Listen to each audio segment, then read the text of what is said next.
Greetings from the choir room. This is Director of Music Anthony Montagno here at Trinity United Church of Christ, and welcome to the Sunday morning worship service.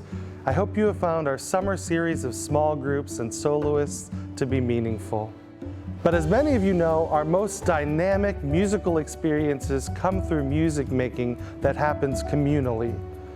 The sanctuary choir and resounding handbell choir are the bedrock of our musical experience here at Trinity, and it wouldn't be possible without our talented volunteer musicians. Over the next 4 weeks, we'll hear their stories. I'm Catherine Burek. I've been a member of Trinity for more than 25 years. I grew up in a fundamentalist Christian church in Chicago, very negative.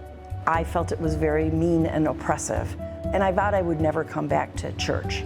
That is until my daughter, years later, became 7 or 8 years old, and I worried how I would teach her right from wrong. Since we lived in Avondale, we just took a walk down the street and came over here and visited one day. I felt an immediate sense of warmth and community. I felt welcome here. And we stayed, which means I guess I've been a choir member for more than 25 years. I love the crazy, warm, wonderful people that are a member of choir.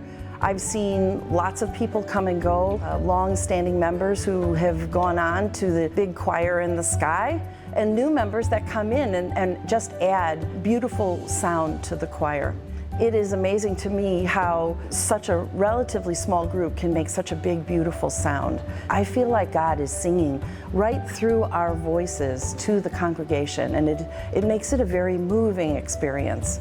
Not everyone in the sanctuary choir is an opera singer. Some of us just love to sing. So I encourage anybody who loves to sing in the shower to step out of the shower and come and join us, because it's a lot of fun, and there are a lot of people who will help you. There's a misconception that you can only be in the choir if you can come to every rehearsal and every worship experience. Well, I'm here to tell you that's not true.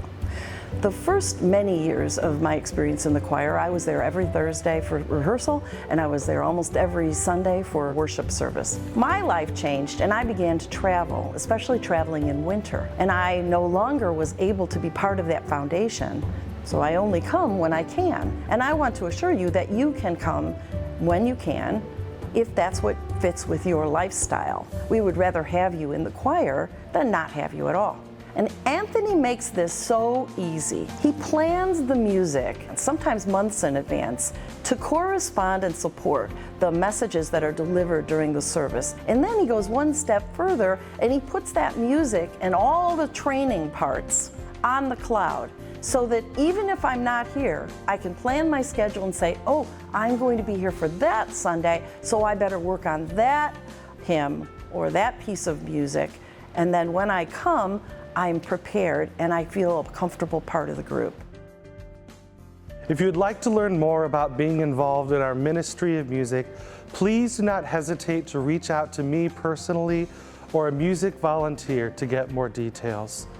We're even in the process of putting together a new handbell choir called the Foundation Ringers, an intergenerational group for middle schoolers and up who have never touched a handbell before or read a note of music. I hope you will consider joining us this fall.